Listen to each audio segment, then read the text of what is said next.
Welcome है guys आप सबका आज की इस वीडियो में। और सबसे पहले हम ब्लड लाइन के बारे में बात करते हैं। तो भाई क्या ब्लड लाइन के अंदर एक और मेंबर की एडिशन होने वाली है। तो भाई रिसेंटली रोमन रेंस के एक कज़न जिनका नाम लॉयड एनओआई है, उन्होंने रिसेंटली एक इंटरव्यू दिया और यहाँ पर उन्होंने कहा कि मैं डब्ल्यूडब्ल्यूई को ज्वाइन ज़रूर करना चाहता हूँ, लेकिन उन्होंने यहाँ पर कहा कि मैं एज आ प्रोड्यूसर उसको ज्वाइन करना चाहूँगा। और उसके अलावा उन्होंने यहाँ पर प्रेडिक्शन भी दी। जब उनसे पूछा गया कि आपको क्या लगता है कि भाई रोमन रेंस और कोडी रोड्स के मैच में कौन जीतेगा रेसलमेनिया में, तो उन्होंने भाई क्लियरली अपने कज़न का नाम लिया। उन्होंने कहा कि भाई रोमन रेंस उसको हरा देगा और वो जो अपनी स्टोरी की बात करता है वो स्टोरी कभी भी फिनिश नहीं हो पाएगी, या अगर होगी भी तो भाई अभी फ़िलहाल में वो टाइम नहीं है कि उसकी जो स्टोरी है वो फिनिश हो, क्योंकि अब द रॉक भी वहाँ पर आ चुका है। तो अब भाई कोडी रोड्स के लिए चीज़ें आसान नहीं होने वाली। लेकिन उन्होंने साथ ये भी कहा कि फिर भी कोई पता नहीं है, होने को कुछ भी हो सकता है।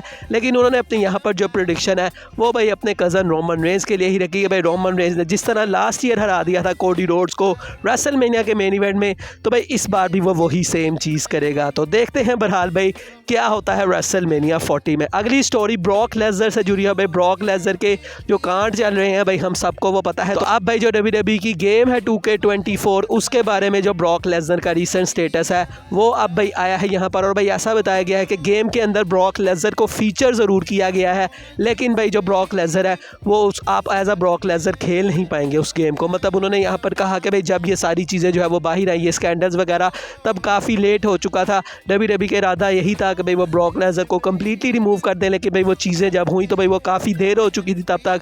तो इसलिए भाई ब्रॉक लेसनर को उन्होंने रिमूव तो नहीं किया, लेकिन ब्रॉक लेसनर के तौर पर आप खेल नहीं पाएंगे। ये भाई यहाँ पर रिसेंट स्टेटस है ब्रॉक लेसनर का 2K24 से रिलेटेड। अगली स्टोरी जॉन सीना से जुड़ी है। और भाई जॉन सीना ने रिसेंटली अपनी रिटायरमेंट के बारे में एड्रेस किया और उन्होंने कहा कि मुझे ऐसा लगता है कि भाई अगर मैं बहुत ज़्यादा भी अपनी बॉडी को पुश करूँ तो आई थिंक भाई 50 तक मैं ये चीज़ कंटिन्यू कर पाऊँगा। 50 के बाद मैं इस चीज़ को कंटिन्यू नहीं कर पाऊँगा। और आई थिंक भाई अभी जो सीना की एज है वो 47-46 इसके राउंड अबाउट है। तो भाई उन्होंने कहा भाई 50 तक मैं इस चीज़ को लेके जा सकता हूँ, लेकिन 50 के बाद मैं इस चीज़ को नहीं लेके जाऊँगा। जबकि जो होस्ट है उन्होंने कहा कि भाई आप काफ़ी अच्छी शेप में हो, तो भाई आपको ज़रूरत नहीं है कि भाई आप इस तरह जो है वो बात करो कि आपको रिटायर हो जाना चाहिए, लेकिन भाई शेप के अंदर होना और रेसलिंग के लिए बम्प्स वगैरह लेना उनमें काफ़ी ज़्यादा फ़र्क है। तो जॉन सीना ने ये चीज़ कही कि भाई मैं 50 से ज़्यादा इस चीज़ को कैरी नहीं कर पाऊँगा। और उसके अलावा विंस मैकमैन के बारे में उनसे पूछा गया तो भाई उन्होंने कहा कि भाई मेरी हमेशा से ही उससे दोस्ती है, मैं उसको हमेशा से ही पसंद करता हूँ, बस इसके अलावा मैं कुछ भी नहीं यहाँ पर कहना चाहूँगा। मतलब जॉन सीना ने विंस मैकमैन की कोई भी नेगेटिव चीज़ जो है वो यहाँ पर हाईलाइट नहीं की। उन्होंने कहा कि भाई उस बंदे ने मेरे लिए बहुत कुछ किया है और भाई मैं हमेशा से उसकी इज़्ज़त करता हूँ और हमारी जो रिलेशनशिप्स हैं वो भी हमेशा काफ़ी ज़्यादा अच्छे रहे हैं। अगली स्टोरी बॉबी रूड से जुड़ी है। और भाई बॉबी रूड हमें पता है कि भाई वो इंजर हो गए थे और उसके बाद भाई रिपोर्ट ऐसी आई कि भाई वो शायद अभी जो है वो काफ़ी देर तक ही इंजर रहेंगे और उसके बाद अब वो डब्ल्यूडब्ल्यूई के प्रोड्यूसर के तौर पर काम करते हैं। तो भाई रिसेंटली उनके बारे में रिपोर्ट ऐसी आई है कि भाई उनको क्लियर कर दिया गया है मेडिकल टीम की तरफ से कि भाई अब वो रिंग के अंदर जाके कम्पीट कर सकते हैं। लेकिन भाई बॉबी रूड अभी इस चीज़ के ऊपर एग्री नहीं की है और भाई वो एज अ प्रोड्यूसर ही खुश हैं। शायद भाई उनको पता है कि भाई एज अ प्रोड्यूसर शायद वो अच्छा काम कर रहे हो बैक स्टेज से, लेकिन भाई जब वो एज अ स्टार आएंगे तो भाई उनको पहले भी कोई इतना ख़ास कभी फीचर नहीं किया गया, तो शायद इसलिए उन्होंने कहा कि नहीं भाई मैं एज अ प्रोड्यूसर ही जो है वो ज़्यादा अच्छा काम कर रहा हूँ। तो भाई ये स्टेटस है, लेकिन भाई वो क्लियर हो गए हैं। ये चीज़ एक भाई काफ़ी ज़्यादा अच्छी चीज़ है। भाई कोई भी इंजर हो ये चीज़ कहीं से भी अच्छी नहीं होती। अगली स्टोरी की तरफ बढ़ते हैं और भाई फिर से हम जॉन सीना के बारे में बात करते हैं। तो भाई जॉन सीना कुछ उन सुपरस्टार्स में से है जिनकी जो फिज़ीक है उसके बारे में लोग बहुत ज़्यादा बात करते हैं। भाई जिनकी बहुत ज़्यादा फिज़ीक होती है उनके बारे में काफ़ी ऐसा कहा जाता है कि भाई वो स्टेरॉइड्स वगैरह लेते हैं। भाई रेसलर्स लेते भी हैं जिनकी फिज़ीक भाई बहुत ज़्यादा होती है। आई थिंक भाई बटिस्टा ने स्टेरॉइड्स दिए हुए हैं, उसके अलावा शायद बॉबी लैशली ने भी लिए हुए हैं। तो भाई रिसेंटली जॉन सीना से पूछा गया तो उन्होंने कहा कि भाई मैंने अपनी ज़िंदगी में कभी भी स्टेरॉइड्स का इस्तेमाल नहीं किया, मेरी जो भी बॉडी है सारी की सारी नेचुरल है। तो मतलब जॉन सीना भाई उन सुपरस्टार्स में नहीं है जिन्होंने स्टेरॉइड्स दिए हों। अब भाई आपको क्या लगता है, क्या जॉन सीना ने यहाँ पर सच बोला है? आप मुझे कमेंट सेक्शन में बता सकते हैं। अगली स्टोरी रैंडी ऑर्टन से जुड़ी है और भाई रैंडी ऑर्टन से रिसेंटली विंस मैकमैन के बारे में पूछा गया तो भाई वो काफ़ी ज़्यादा इमोशनल हो गए। उन्होंने कहा कि भाई विंस मैकमैन वो बंदा है जिसकी वजह से आज मैं रैंडी ऑर्टन हूँ, मैं उसको बहुत ज़्यादा ओ करता हूँ। उसने मेरे अंदर वो स्टार देखा जो कि शायद मुझे भी नहीं पता था कि भाई मैं इतना बड़ा स्टार हूँ। तो भाई मैं इसके लिए उसका बहुत ज़्यादा शुक्रगुजार हूँ। और जब मुझे विंस की ये सारी जो बातें हैं वो पता लगी तो भाई मेरा दिल बहुत ज़्यादा टूट गया। और उन्होंने ये भी कहा कि भाई मैं लिटरली रोया भी था जब मुझे पता लगा कि भाई विंस मैकमैन की ये सारी जो सिचुएशन है वो है। तो भाई उन्होंने कहा कि भाई मैं विंस मैकमैन के बारे में ये जो सारी चीज़ें हैं अगर ये ट्रू हैं तो भाई बहुत ज़्यादा ये एक हॉरिबल चीज़ है, लेकिन भाई मैं विंस मैकमैन को बहुत ज़्यादा ओ करता हूँ जो कुछ उसने मेरे लिए मेरे करियर के लिए किया। तो भाई ये विंस मैकमैन के बारे में कहना था दी वाइपर रैंडी ऑर्टन का। अगली स्टोरी की तरफ बढ़ते हैं और भाई AEW में हम सब ने वो इंसिडेंट देखा होगा जब कोडी रोड्स ने वो जो थ्रोन था भाई उसको तोड़ा। तो भाई रिसेंटली ट्रिपल एच के बारे में उससे पूछा गया कि भाई आपका क्या रिएक्शन था जब आपने वो चीज़ देखी। तो भाई उन्होंने ऐसा कहा कि भाई मुझे इससे कोई भी मतलब कि फ़र्क नहीं पड़ा, मैंने इसको कहीं भी जो है वो नेगेटिव तौर पर जो है वो नहीं लिया। मैंने सोशल मीडिया के ऊपर रिएक्शन ज़रूर देखे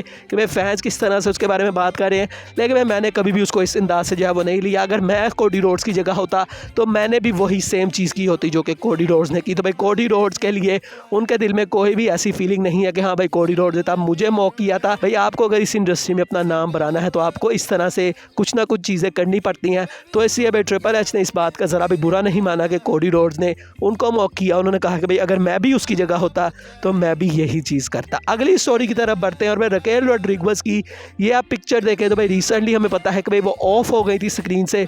तो भाई उनको एक वायरस जो है वो हो गया था और भाई उसके अंदर उनका जो फेस है उसकी कंडीशन आप देख सकते हैं। भाई इसी तरह पूरे जो है वो जिस्म पे उनको इस तरह के भाई धब्बे वगैरह पड़ गए थे, ये सारी चीज़ें हो गई थी और भाई इसीलिए वो हमें काफ़ी देर जो है वो देखने को नहीं मिली। तो अब भाई लेकिन वो आ गई हैं, एलिमिनेशन चैम्बर का भी हिस्सा है, क्या पता जीत भी जाए। तो भाई ये काफ़ी मुझे ये चीज़ जो है भाई काफ़ी हॉरिबल लगी उनकी पिक्चर जब मैंने ये सोशल मीडिया पर देखी। अगली स्टोरी ऑस्टिन थ्यूरी से जुड़ी और भाई ऑस्टिन थ्यूरी की रिसेंटली एक फ़ैन कह ले भाई उससे जो है वो लड़ाई हो गई। भाई कहीं पर वो गए हुए थे और वहाँ पर भाई एक बंदा था जो कि WWE या रेसलिंग के बारे में बात कर रहा था कि भाई रेसलिंग फेक है और भाई ऑस्टिन थ्यूरी को इस बात के ऊपर गुस्सा आ गया और उन्होंने उसको कहा भाई तुम्हें क्या लगता है हम ये जो सारा रिंग के अंदर काम करते हैं, हम जो बम्प लेते हैं वो फेक होते हैं, तो भाई क्यों ना तुम यहाँ पर आकर रेसलिंग कर लो, तुम भाई मेरे शूज़ के अंदर एक दिन भी नहीं गुजार सकते, तुम तो एक मैच भी नहीं लड़ पाओगे। तो भाई काफ़ी ज़्यादा ऑस्टिन थ्यूरी उसके ऊपर गुस्सा हो गया और भाई वो फ़ैन भी आगे से कहने लग गया कि नहीं भाई मेरा वो मतलब नहीं था कहने का।